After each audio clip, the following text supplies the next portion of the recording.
Making good decisions is a method that must be learned. It is not something with which we are innately born, but merely a step-by-step process that is usually ascertained from life experience. Most adults know that experience can be a costly, ineffective teacher that teaches more bad habits than good. And because decisions can vary so obviously from one situation to the next, the experience gained from making one important decision is oftentimes of little or no use when another decision-making problem arises. There are 5 steps that need to be considered. Step 1. Identify your goal. One of the most effective decision-making strategies is to keep an eye on your goal. This simply means identifying the purpose of your decision by asking yourself what exactly is the problem that needs to be solved? And why does this problem need to be solved? Figuring out what's most important to you will help you make good decisions. When you know the reason why you have making a particular decision, it will better serve you in staying with it and defending it. Step 2. Gather information for weighing your options.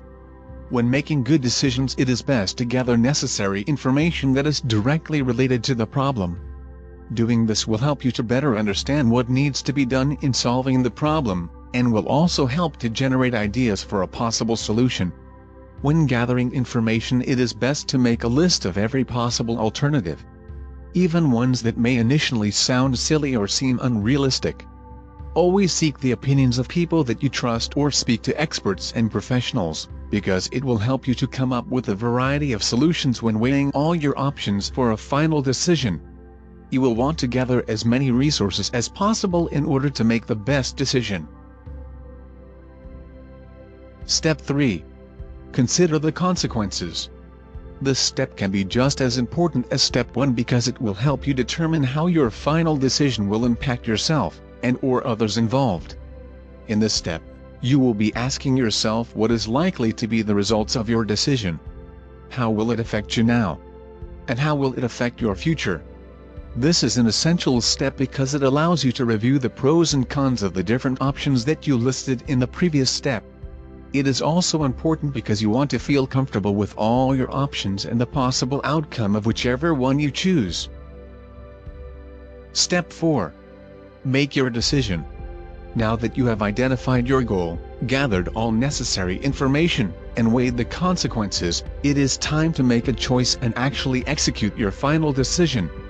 Understanding that this step can cause some people a lot of anxiety is important because this is where you have to trust your instincts.